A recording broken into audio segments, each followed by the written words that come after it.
Welcome to the Thursday Show, Season 2, Episode 4. I am Paul Miles, your host.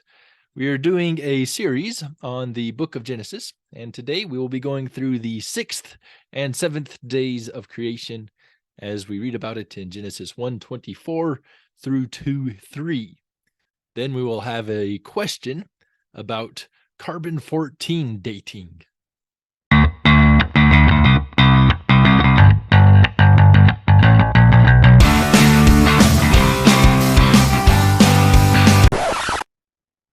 Today we are on day 6 of creation, but let's do a quick review of the creation week. If you have not already, I would recommend going back to at least the beginning of season 2, episode 2, and watching the memory device that I've come up with to help us remember the days of the creation week. So day 1, God created light and matter. Day 2, God created an expanse separating the waters below from the waters above. Day 3, God pulled the water apart from the land, making dry land appear, and he created the plants. On day 4, God created the celestial bodies. On day 5, God created the fish of the water and the birds of the air. On day 6, God created the land animals and Adam and Eve. And on day 7, God rested. Those second two are what we will be looking at today, days 6 and days 7. Though some people might not actually consider the 7th day to be a day of creation, being as how God did not create on that day. Either way, when we talk about the 6 or the 7 days of creation, the creation week, we're talking about this period. All right, so let's take a look at the biblical text, reading from Genesis 1:24. Then God said, "Let the earth bring forth living creatures according to their kinds." There's the word kind again. Hebrew is min. These are created kinds which are able to reproduce within the kind. We're able to have variations from within the kind, but there's no jumping between kinds. Kinds do not change into other kinds. So let the earth bring forth living creatures according to their kinds, and then he gives 3 categories of the living creatures: livestock, and creeping things, and beasts of the earth according to their kinds. So what is the difference between a livestock, a creeping thing, and a beast of the earth? Okay, so livestock, some translations here will have cattle, but it's more broad. I think that livestock is probably a better translation. These are the domesticated animals, so cows, goats. You might be able to argue that work animals, right, such as horses and perhaps even dogs, would be within this category. Originally, as we will see, man's diet was vegetarian, so these are not strictly for eating, at least not at the beginning. Beasts of the earth are those wild animals which are not domesticated.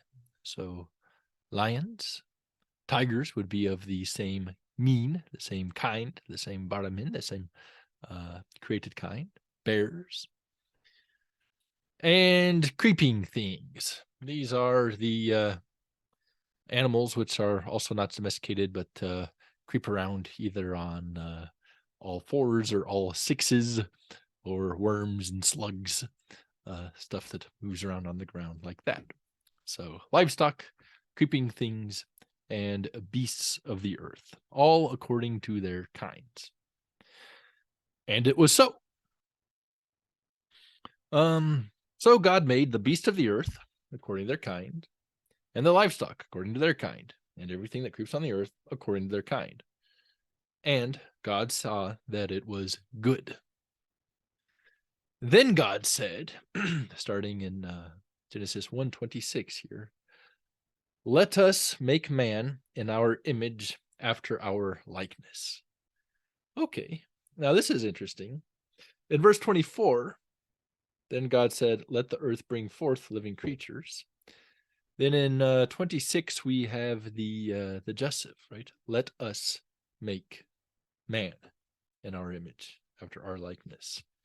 A few things stand out here. First of all, as we saw in the very first verse, we have God being spoken of in the plural, and we see the verbs being used in the singular.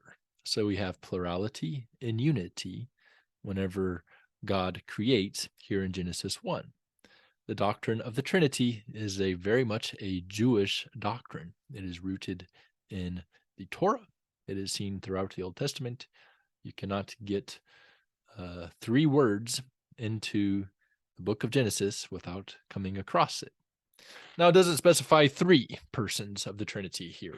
However, it is an early clue to the idea of plurality and unity. Let us make man. Now, it says, let us make man, and then further in verse 26, we get, and let them have dominion, and so on and so forth.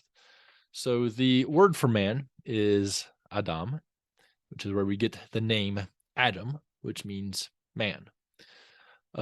In this first clause here, I would say that he is speaking of mankind as a whole, as a created kind.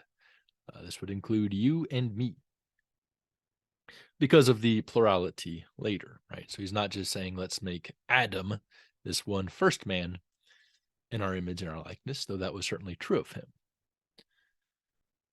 So he says, let's make man in our image after our likeness. So this is a unique aspect of man, which is not said about any of the other created beings.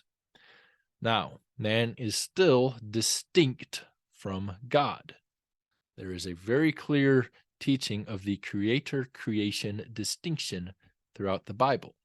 This is a point where the biblical view is significantly different from all of the forms of paganism, including the current atheist evolutionary perspective. Other worldviews have this idea of continuity of being.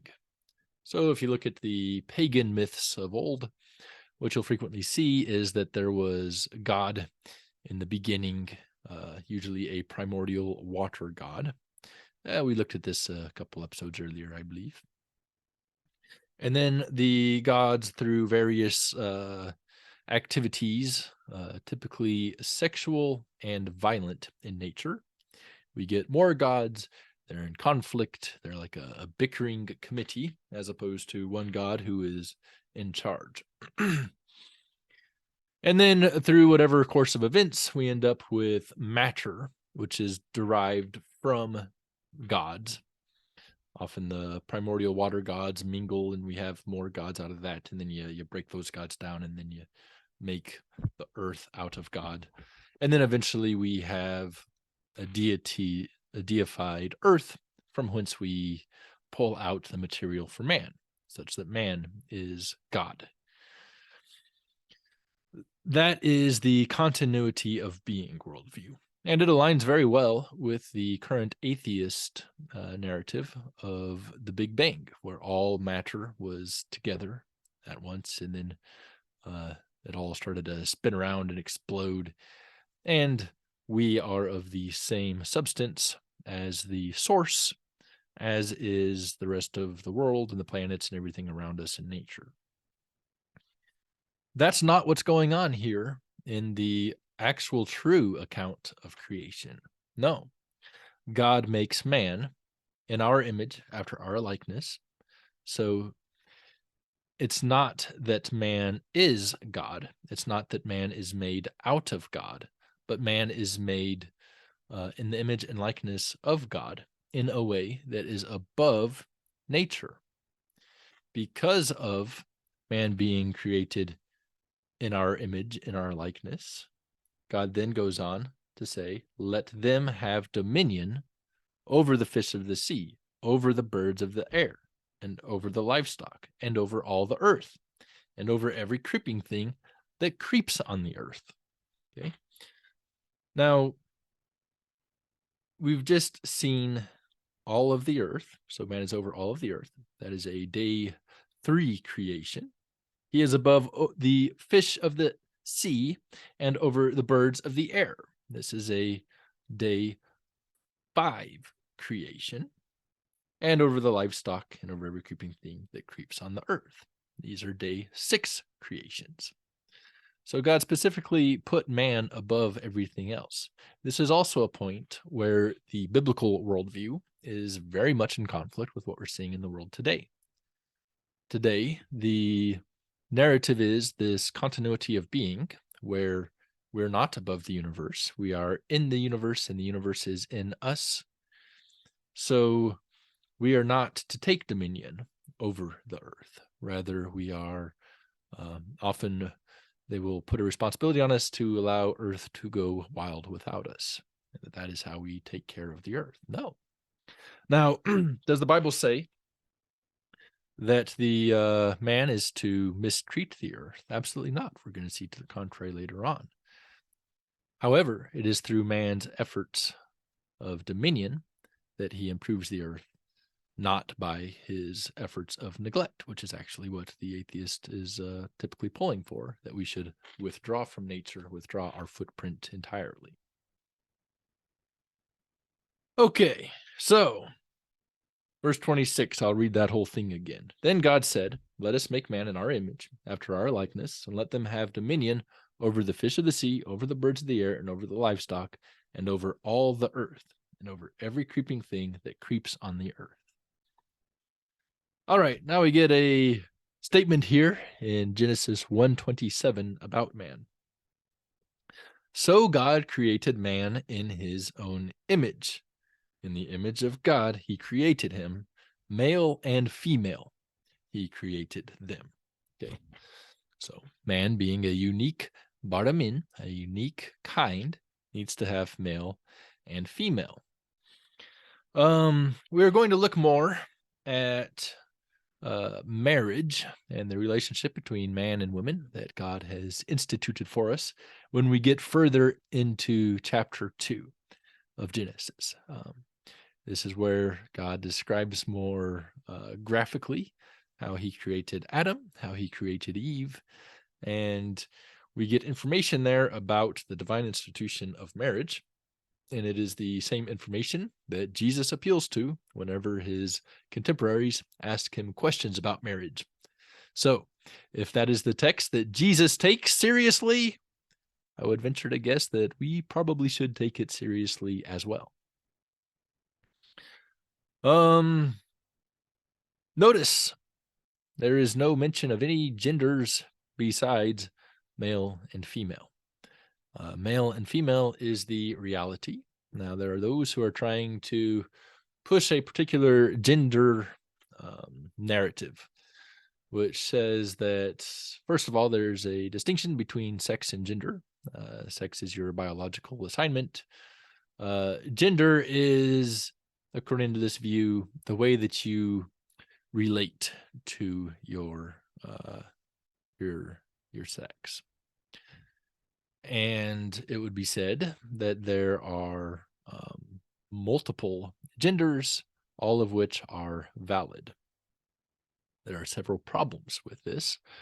First of all, whenever it's any way that anyone relates to his own sexuality is its own gender, now all of a sudden there are as many genders as there are people, right?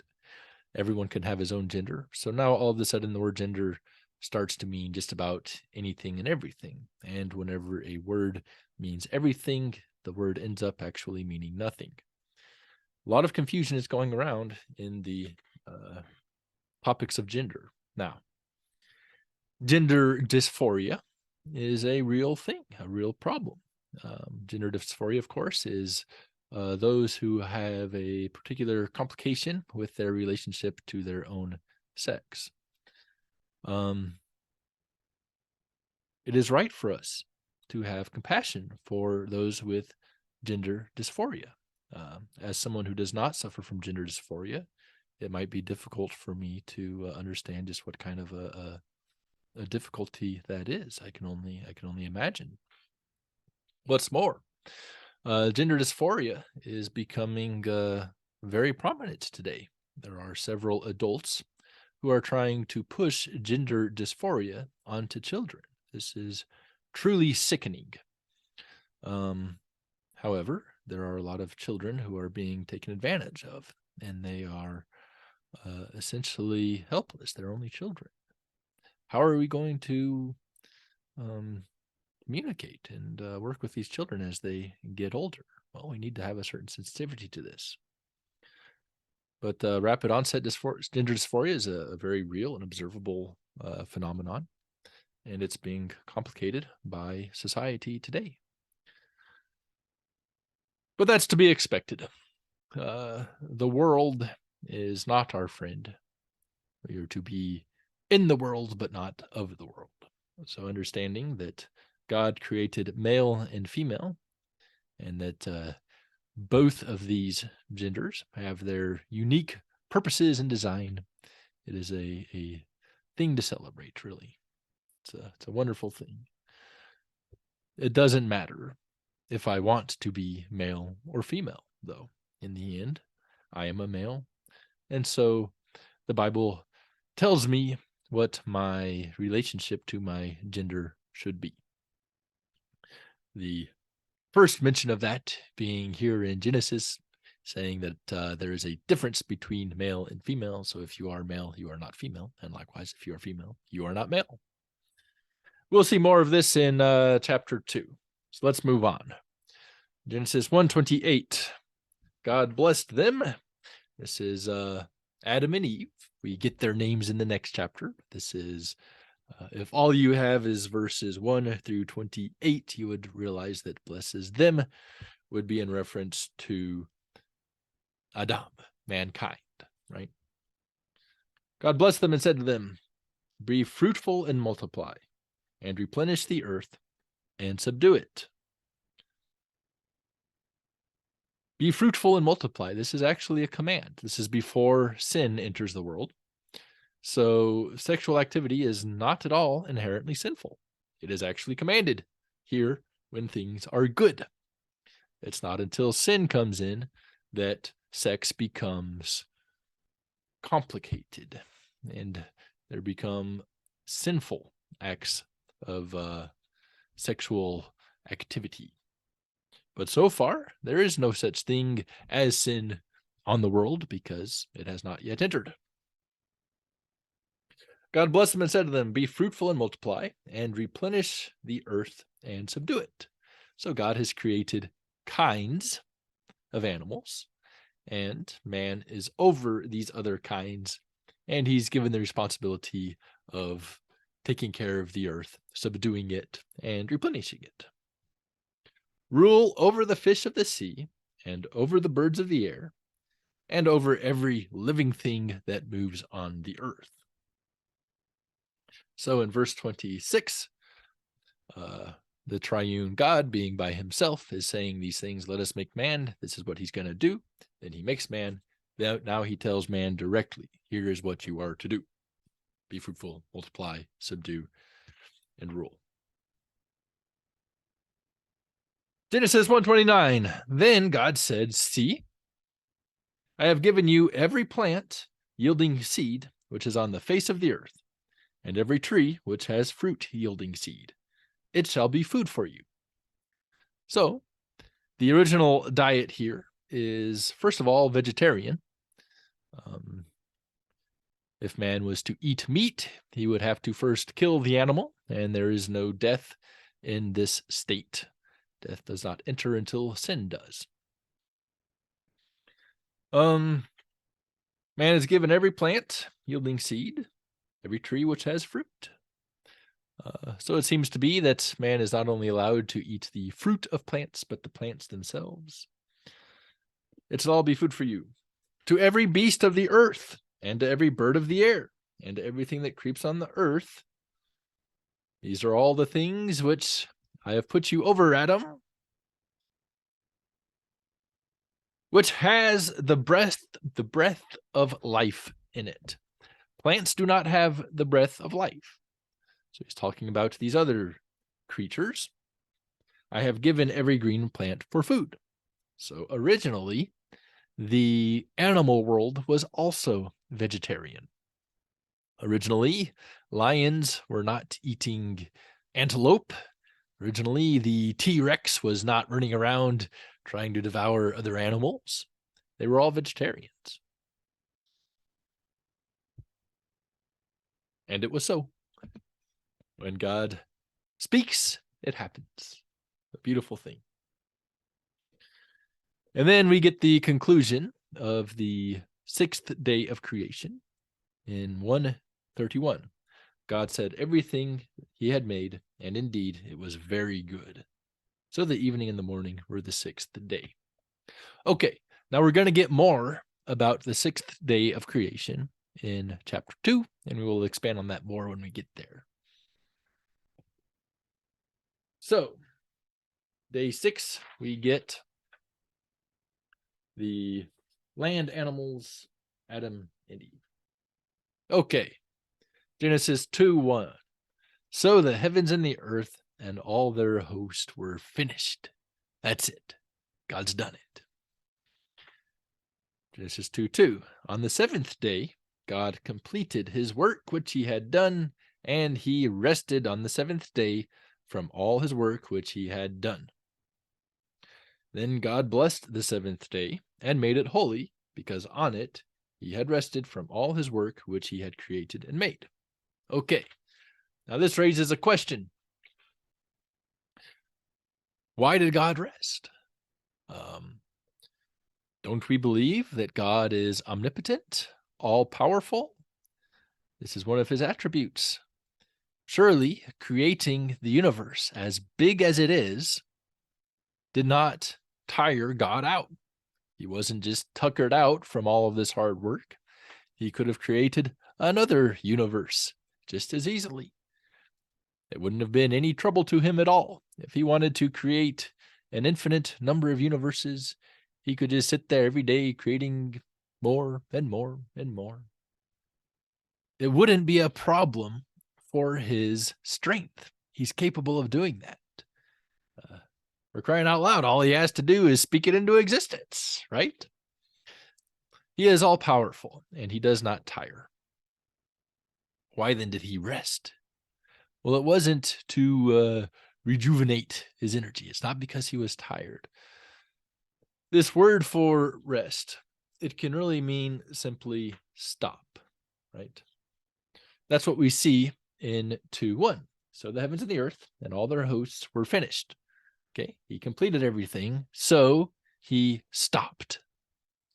And he called it a holy day. What did he do when he stopped? Oh, perhaps he sat back and enjoyed his beautiful creation that he just did, right? Maybe he sat back on his couch, probably didn't eat a bucket of chicken because there were only 2 and we still have chickens today. But he certainly enjoyed that which he had created. Okay. God blessed the seventh day and he made it holy, because on it he rested from his work, which he had created and made. And of course, we know as we go further down, we get the Sabbath, the most holy holiday of the Jewish calendar, because it happens every week, right? In which Israel is also commanded to stop working. Of course, whenever we have men who are stopping to work, stopping their work, it comes with a rest where they're able to restore their energy, because we are unlike God in that we do get tired. Okay, so those are days 6 and 7. Well, this brings up a good question, right? Not our question and answer time, but a question from me. When were the dinosaurs created? We discussed this a bit last time, that the flying and swimming dinosaurs would have been created on day 5. What about the land dinosaurs? I would say they were created here on day 6. Okay. You can extract that from Genesis 1. Is there any other biblical data to support this? I would say yes, there is. Job 40, 15 through 24. God is speaking to Job. He says, "Look now at the behemoth, which I made along with you." Okay. I would interpret that to say that he is referring to this day 6 of creation to Job. He says, "Look now at behemoth." He's going to describe this animal in a bit, but that he says, "Look now at the behemoth," would tell us that there is a behemoth for Job to look at, right?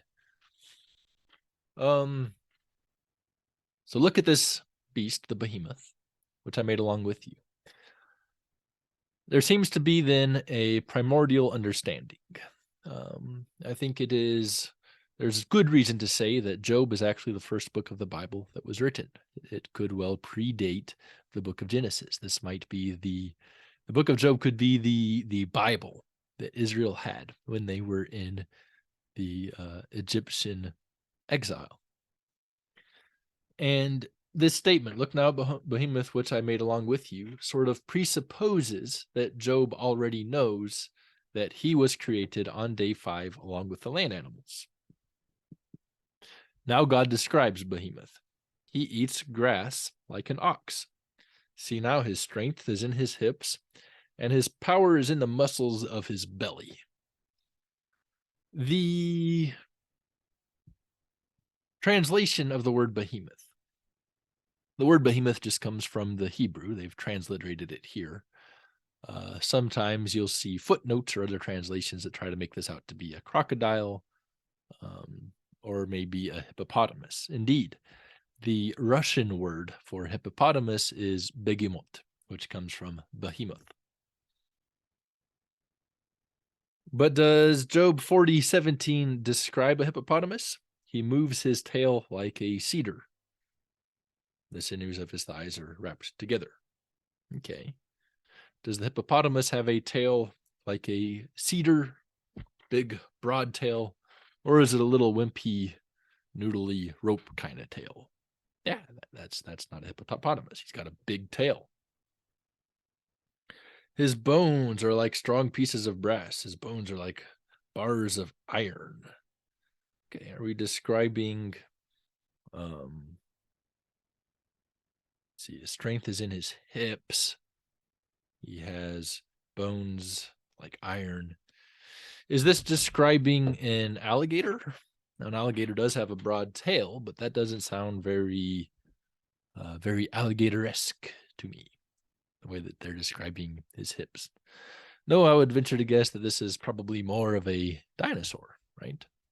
Perhaps a big brontosaurus, huge beast of an animal. "He is the first of the works of God. He who made him can bring near his sword. Surely the mountains bring forth food for him, where all the beasts of the field play. He lies under the shady trees, in the thicket of the reed and the marsh. The shady trees cover him in their shadow. The willows and brooks surround him. Look, the river rages, but he is not alarmed. He trusts that he can draw up the Jordan in his mouth. Can anyone catch it by its eye, or pierce its nose with a snare?" I love watching these alligator farmers on TikTok and whatnot. Men who have managed to tame alligators and they can wrestle around with them and play with them.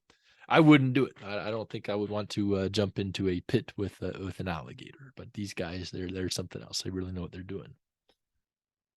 But the fact that we can tame alligators says this is probably not what's being talked about here. I would say that this is probably something that we would describe as a dinosaur today. Now, behemoth is not roaming wild and free on the earth today. I think that they've gone extinct for a handful of reasons.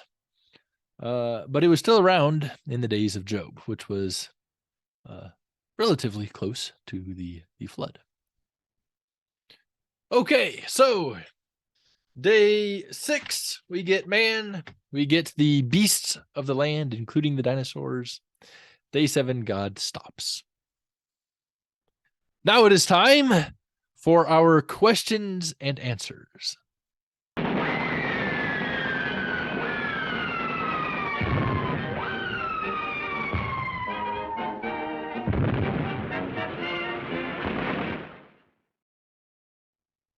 Today's question involves this thing right here. What is that, you may ask? It is a piece of papyrus with about 4 lines of Hebrew written on it that was discovered this past year, 2022. The date is currently December 29th, 2022. This is the last Thursday show of 2022. Truth be told, it's been a pretty bad year. But this is a time of year when I like to look back and see what the great discoveries in archaeology were. And my favorite happens to be this piece of papyrus. Okay, what is it? Why does it matter? It was discovered in Montana, which is odd because what is papyrus? Papyrus is a plant from Egypt, which people would take and they'd pound it out and they'd make sort of a paper out of it they can write on. Several really important biblical manuscripts are written on papyrus.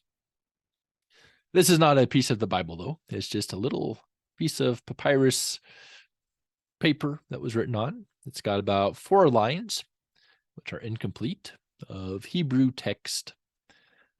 It has the word Ishmael, which is a biblical name. That's exciting. But it was discovered in Montana because there was a lady from America who went to Israel back in the 1960s, and she was gifted this little piece of papyrus. It's not much bigger than a postage stamp. And she brought it back home to Montana and hung it up on her wall. And it just sort of hung out there until this year. People sort of examined it and said, what is this thing? And they realized, oh my goodness, this papyrus is dated to being around 2,700 years old.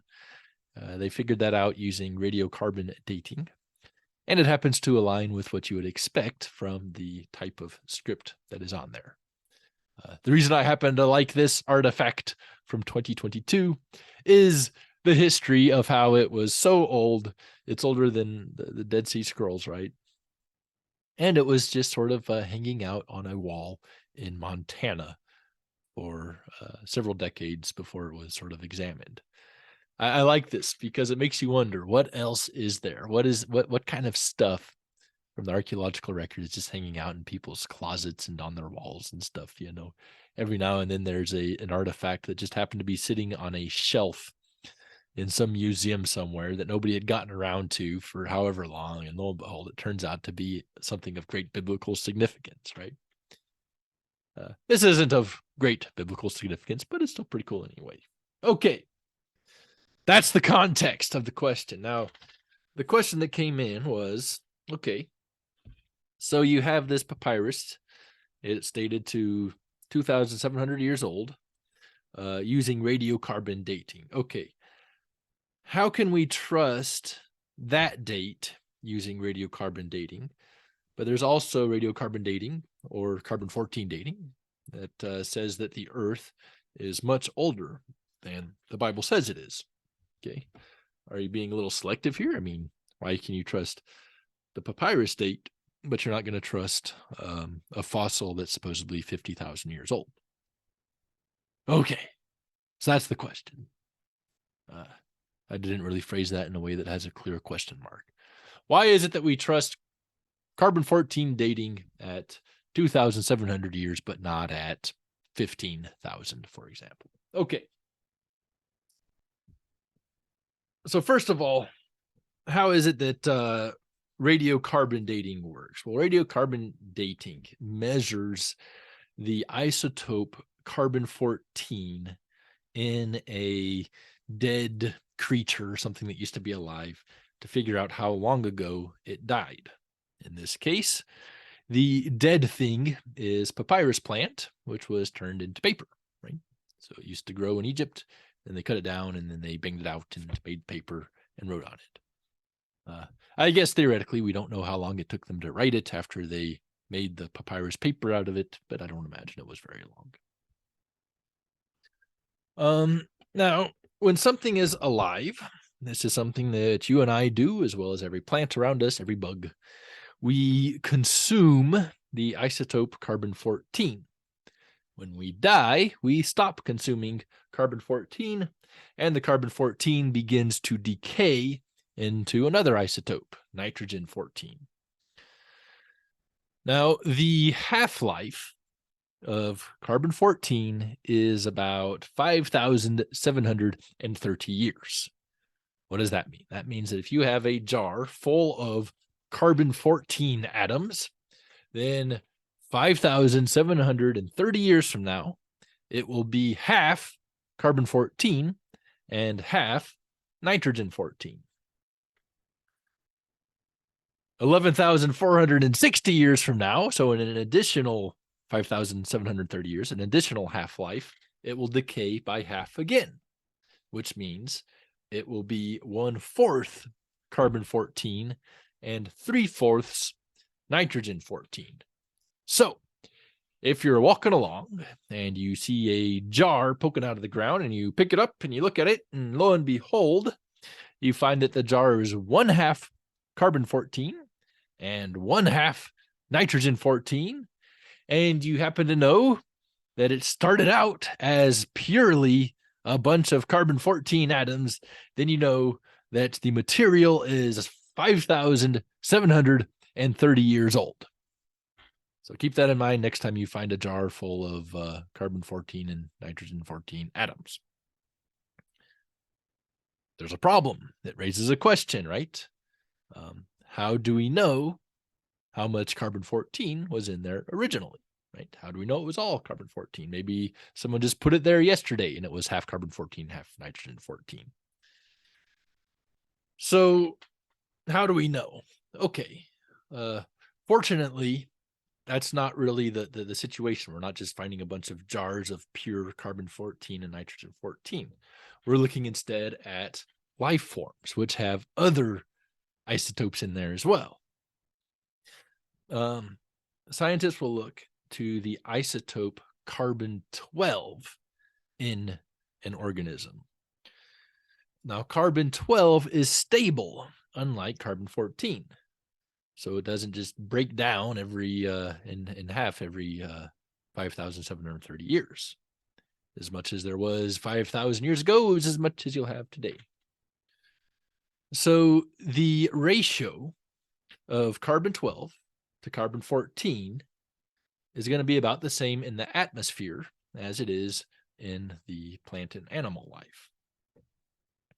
And that ratio is about 1 carbon-14 to 1 trillion carbon-12. So a lot more carbon-12 than carbon-14. Okay, so carbon-12 is going to stay pretty consistent. Your carbon-14 is going to break down. Okay, well, now we've got something we can work with. So you find something old, you look at how much carbon-12 is there, using your carbon-12, assuming it was in the same environment as today, we can figure out how much carbon-14 there's supposed to be. There's about 1 trillionth of it. And then you look at how much carbon-14 there actually is, and then you can determine, okay, how many half-lives has it been to, and you kind of work the math from there. So, in the case of our papyrus text, they can look at the carbon-12 that's in there, figure out how much carbon-14 would have been in there if it was done yesterday, figure out how much carbon-14 is actually there, and then they can backstep to figure out that it's about 2,700 years old, which is a bit less than 1/2 of a half-life. That kind of makes sense. Okay, so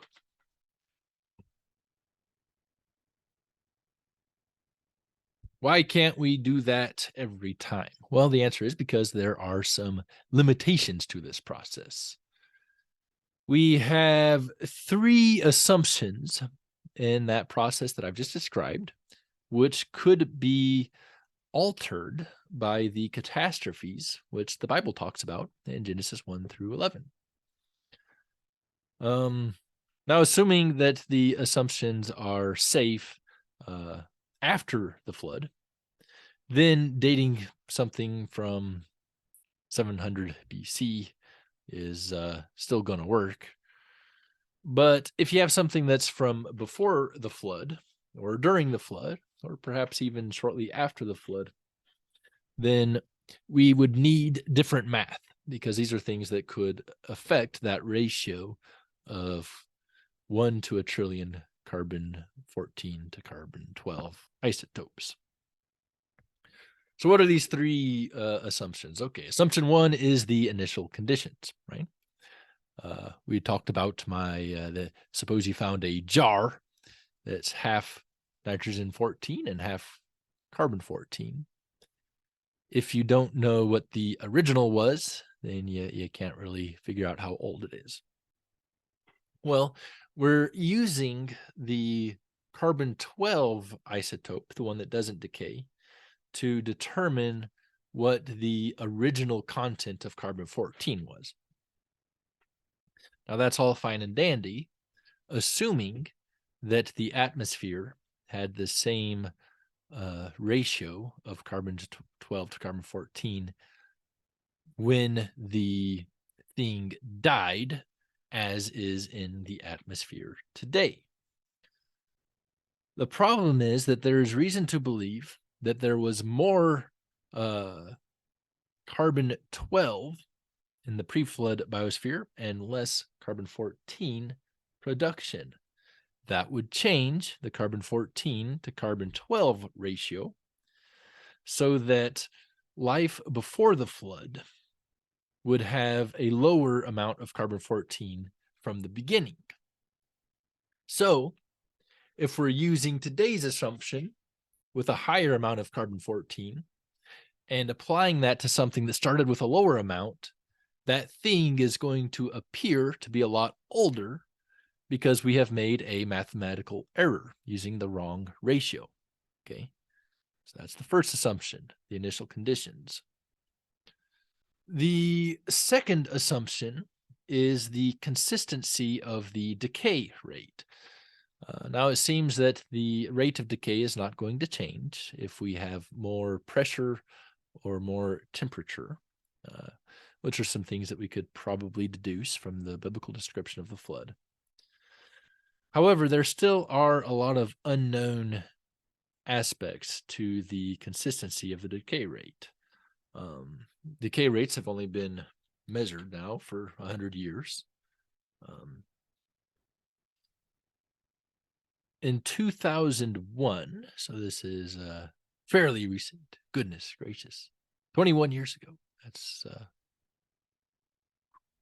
time flies when you're having fun. So 2001, there was some research that found a way to actually speed up the decay rate 1 billion times for some processes. Okay, that could change things, right? It could be that there were some things that caused the decay rate to change. There was a project called the RATE project, R-A-T-E, which stands for the Radioisotopes and the Age of the Earth project. It's a project that was carried out by several scientists that found some evidence that the rate of decay could have been faster in the past, especially during the creation week.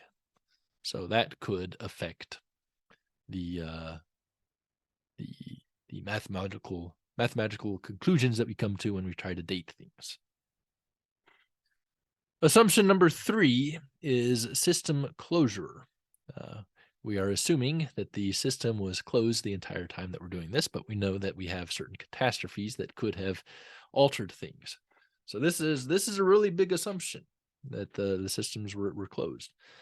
Andrew Snelling is a geologist who has done some research and shown that nearly all ratios that are used in radiometric dating, that's not just carbon 14, but other methods as well. But he showed that nearly all of the ratios that are being used for these processes can be altered by a number of geological processes. So if the flood, or anything else for that matter, was to introduce processes to change the ratios, then our current ratios would be inadequate. So our current formulas for figuring out the half-lives and by extension the the age of these items would also be inadequate. Okay, so those are the strengths and the shortcomings of carbon-14 dating. And there are similar problems in other radiometric datings as well. So as a general rule of thumb, there are certain relatively near dates that we can trust rather accurately with some of these processes, some of these methods, assuming that there weren't some other processes to interfere. But whenever we start trying to reach back to before the flood, we start introducing some serious problems to the ratios and the math that it's based on. Thank you so much for bringing that up. This has been the Thursday Show, Season 2, Episode 4. Thank you so much for tuning in. I look forward to discussing further in the book of Genesis next week.